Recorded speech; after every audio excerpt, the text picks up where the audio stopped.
morning, everybody. Welcome to Storytime. Today, our Storytime theme is Cowboys. I know some of you out there really like cowboys and cowgirls, and you even like to dress like a cowboy and ride horses and work on the farm, and that's all part of what a cowboy did. See, cowboys were in charge of a large herd of cattle. That's what a big group is called when you have cattle. It's called a herd. And the cowboys would make sure that this huge herd of cattle made it from the ranch where they were raised all the way across deserts, rivers, mountains, to the market where the cattle could be sold.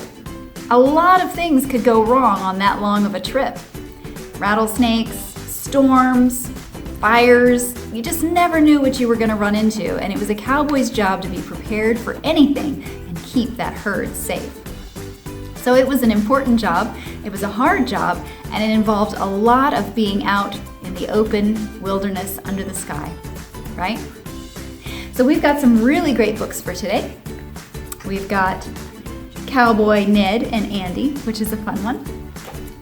Tornado Slim and the Magic Cowboy Hat. And my personal favorite, Kid Sheriff and the Terrible Toads. And this is the one we're going to start with. But before we start our books, let's sing our song. For our song, we need 3 signs. We need more, read, and happy. Ready?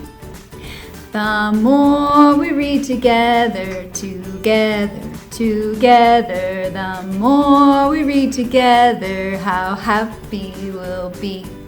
Big books and small books and short books and tall books, the more we read together, how happy we'll be. Excellent job. Let's get started with our cowboy-themed story time. Kid Sheriff and the Terrible Toads by Bob Shea. Illustrated by Lane Smith. Dry Water Gulch had a toad problem. Not the hop down your britches kind of toad, not the croaking all night kind of toad, the never say thank you outlaw kind of toad. Why, those toad brothers would steal your gold, kiss your cattle, and insult your chili, hootin', hollerin', and cussin' all the while. Mayor McMuffin was beside himself. His cumin-scented town was a goner. Then Hope rode into town, slowly, on a tortoise. Just give him a minute. "Howdy, stranger, what brings you to our spicy town?" asked the mayor. "I'm your new sheriff," said the boy. "Can you handle a shooting iron?" "Nope." "Ride a horse?" "Nope." "Know any rope tricks?" "Nope." "Stay up past 8?" "Nope." "Well, then what makes you a sheriff?" asked the mayor. "I know a really lot about dinosaurs," said Ryan. "Pleased to meet you, Sheriff," said the mayor. Boom! "The bank," said the mayor. "The toads!" "A hole this big means one thing. T-Rex," said the sheriff. "Or dynamite," said the mayor. "T-Rex don't need no dynamite. Largest predator of the Cretaceous period," said the sheriff. "Wow, you're good," said the mayor. "Quick, the stagecoach has been robbed," a lady called. "What do you reckon, Sheriff? T-Rex?" asked the mayor. "T-Rex little baby arms ain't fit for the intricacies of knot tying," said Sheriff Ryan. "So it were them toads?" asked the mayor. "Nope, velociraptors. Whole mess of 'em. Confused your stagecoach with a lumberin' protoceratops, I reckon. Honest mistake." "Why, never once did I suspect dinosaurs while the toads were a-robbing me. I feel mighty foolish," said Jimmy the stagecoach driver. "Why, I bet it was some crazy dinosaur what jumped my claim and stole my gold, right, Sheriff?" said Gabby the town prospector. "Nope," said the sheriff. "Probably toads. Don't be so quick to blame dinosaurs." "That were wrong o' me," said Gabby. "I'm powerful sorry." "Not as sorry as y'all gonna be." It were the toads, itchin' for some hootin', hollerin', and cattle kissin'. No time for your foolishness. Dinosaurs just robbed the bank, said the sheriff. We got a cattle-kissing triceratops, a knot-tying stagecoach robbing velociraptor. What? That ain't right. We done robbed those, said the big mean toad. And there weren't no tri-lollipops kissing them cattle neither. Why, I smooched them beefy lips my own self, said the big weird toad. We been shoplifted from the mercantile all afternoon, too, said the big ugly toad. Allosaurus more likely, said the sheriff. Sticky fingers. Oh yeah, then who's been insulting all the chili? Jerkosaurus Rex, said the big ugly toad, who was also very, very funny. Stegosaurus, said the sheriff. Herbivore, only eats plants. Whip up a batch of vegetarian chili and he'd surely take a shine to it. That's enough, said the big mean toad. We done all them crimes. Ain't fair giving the credit to no dinosaurs after the hard work we put in. Darn tootin', said the big weird toad. Cattle kissing is downright disgusting. I want what's coming to me. Well, I reckon I could arrest you for being such a plumb nuisance, but I need this here jail for real criminals. Dinosaurs are mighty big, said the sheriff. Real criminals? We'll show you, said the big ugly toad. Out of my way, said the big mean toad. Dinosaurs my foot, said the big weird toad. The toads fought their way through the door of the jail, slamming it shut behind them. Ha! You can blow them dinosaurs out your nose, Sheriff. This here jail is full of real bona fide criminals. The sheriff locked the jail good and tight. Hooray! The people cheered. Dang it, said the toads. Sheriff Ryan saddled up his tortoise.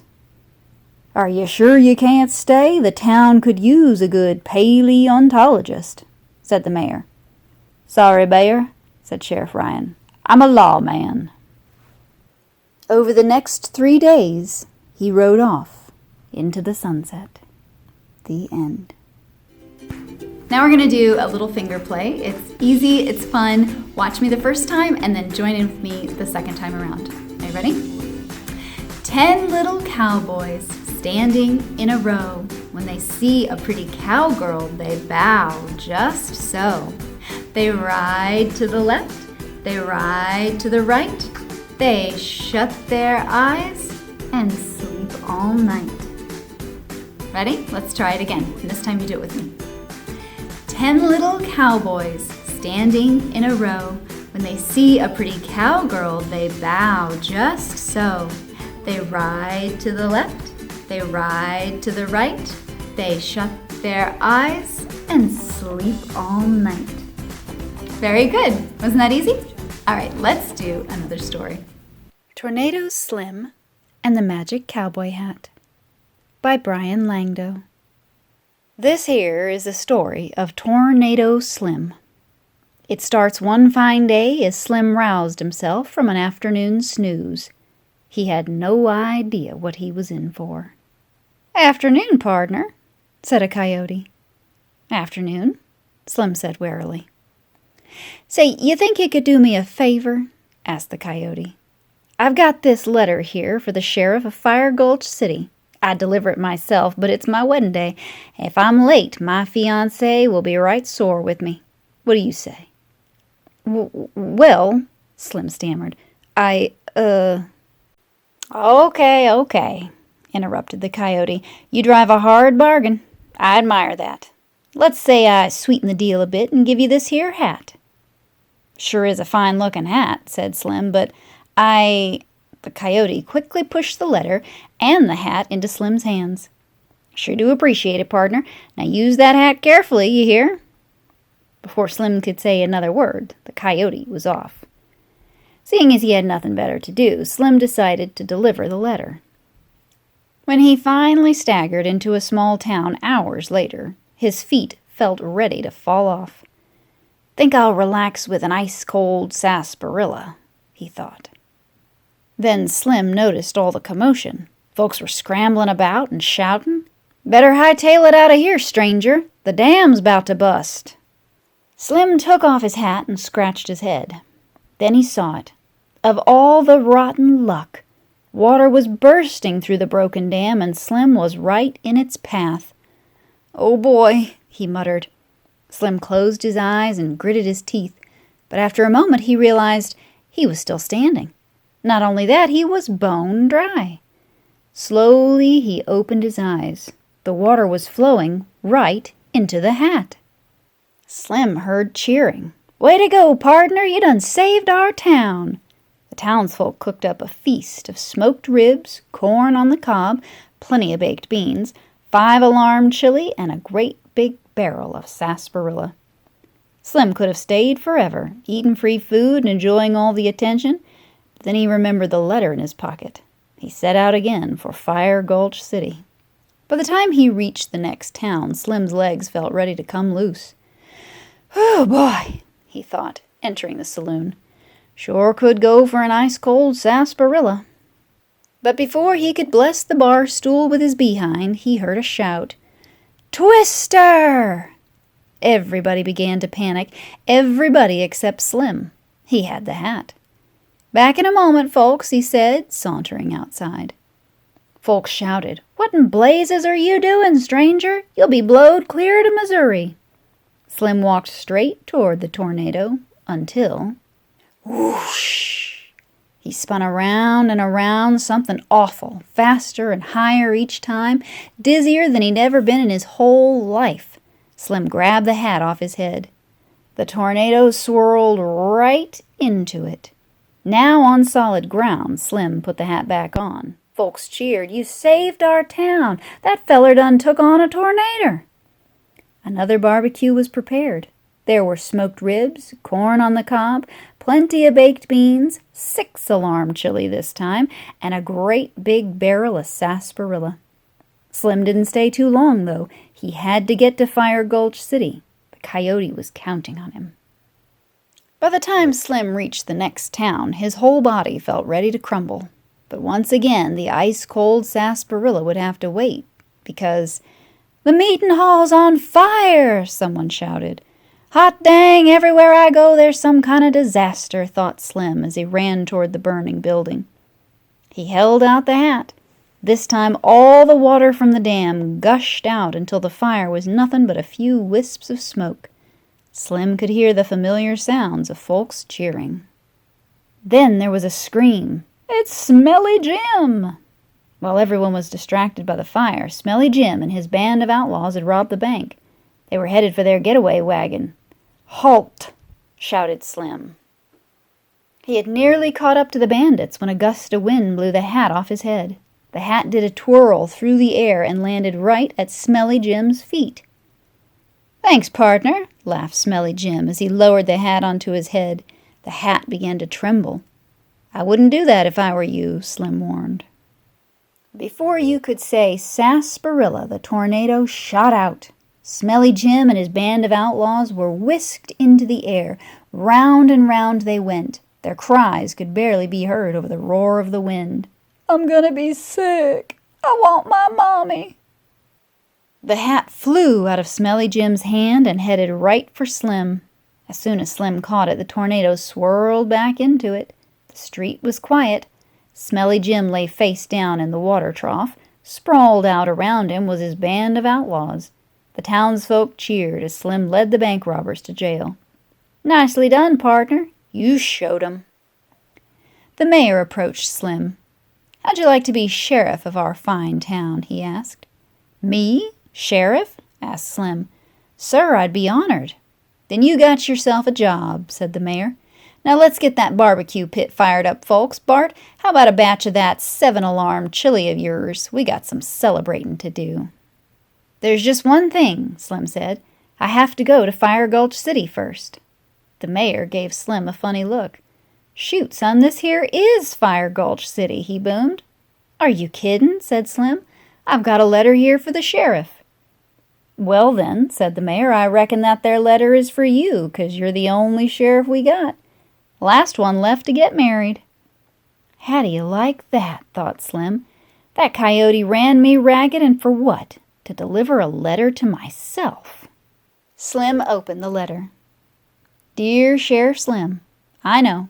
You're thinking you could have just opened the letter right when I gave it to you. Save yourself the trip. But it wouldn't have worked. You needed all that traveling and adventuring to get where you are, just like I did when I first became sheriff. So congrats on the new job, and take good care of that hat. It's been worn by sheriffs for a long while. I'll stop in and visit next time I'm in town. I've got some great wedding pictures to show you. Yours truly, the Coyote. The end.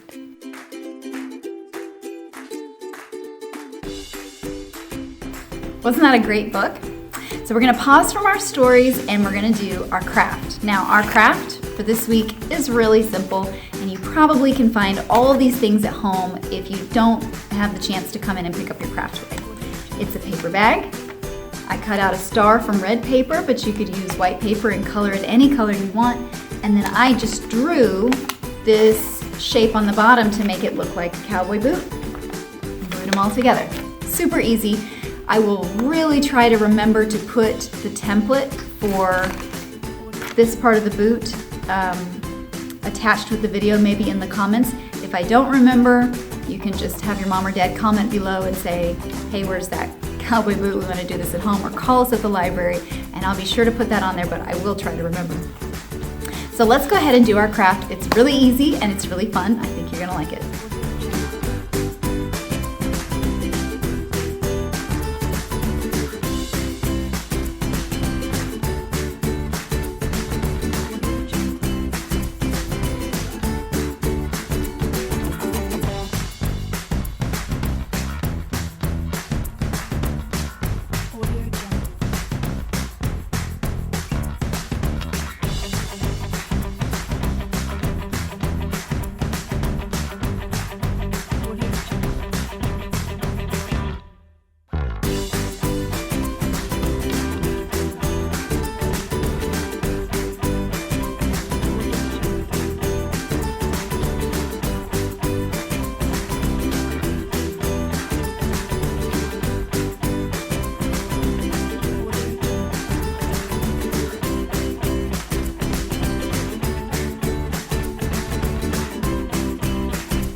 Audio Jungle.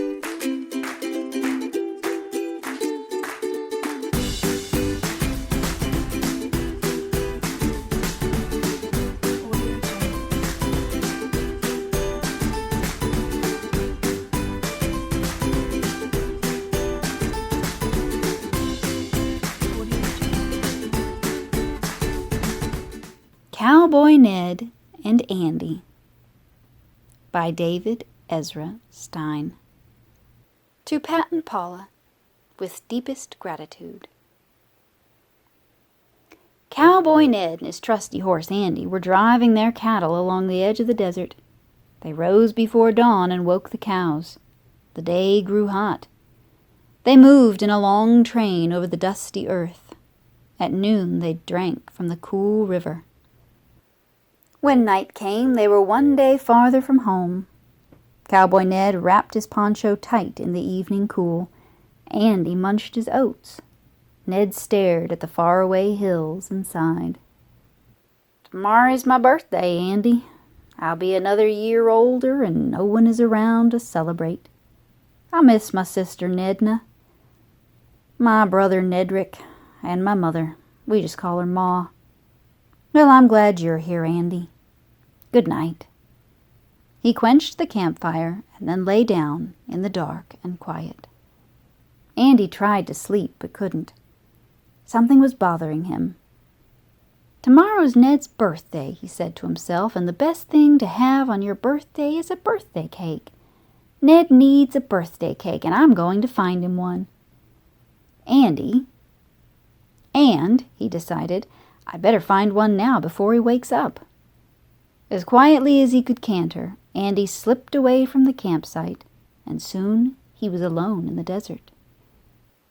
On the breeze he heard a shrill song. It was a cricket singing on a rock. "Good evening," said Andy. "And would you have such a thing as a birthday cake about? I need one for my friend Cowboy Ned so he can have cake on his birthday." "No," said the cricket in a wispy voice. "All I have in the world is my song." And he went on singing. Andy walked on. It was cold and clear and the moon was out. Suddenly 2 big eyes shone from the darkness. It was an owl who sat on a cactus.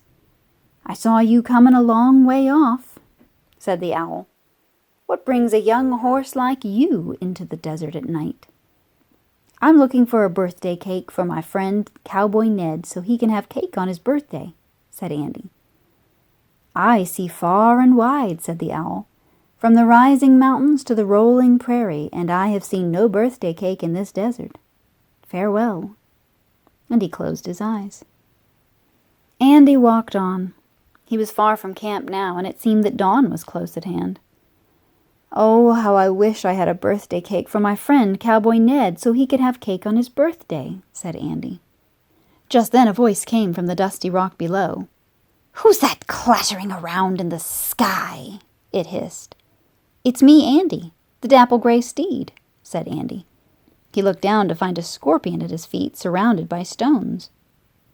"What do you want clomping around here, you great 4-legged clod?"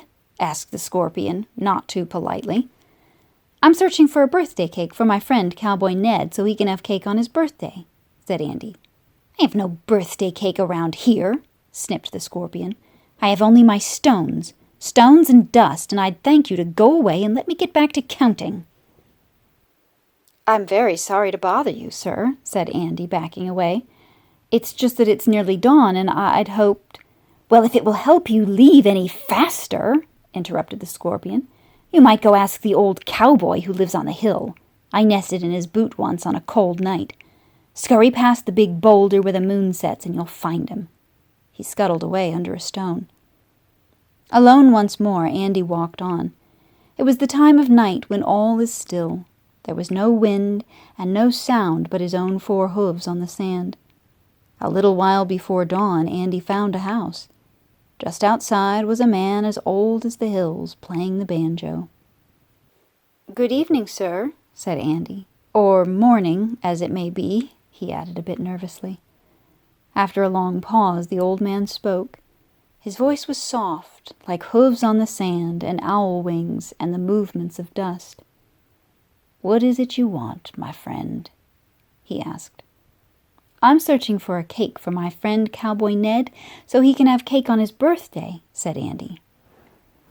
"I have no cake," said the old cowboy. "Out here there would be no one to share it with." Andy sat down in the dust. "All I wanted was to give my friend Cowboy Ned a birthday cake so he could have a happy birthday," he said. "But now it's too late."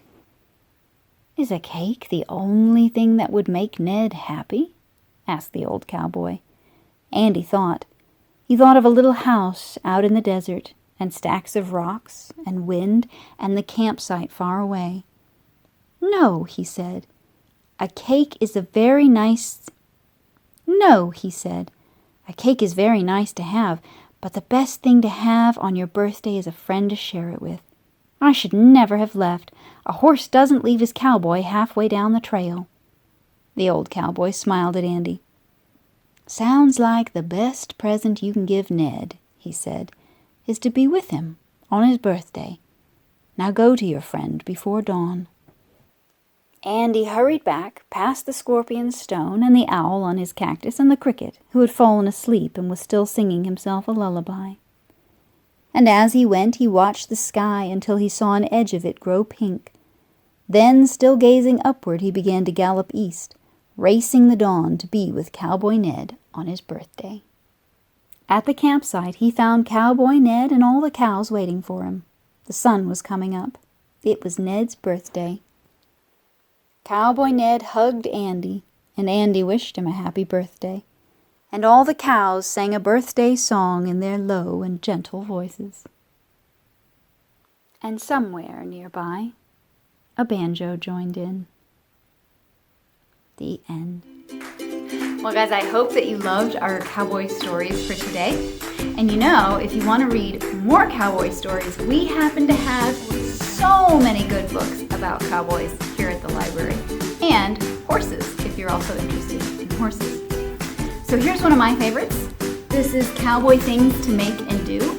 So this book has a lot of, shows you how to make pictures, crafts, and other fun things to do that are all cowboy themed.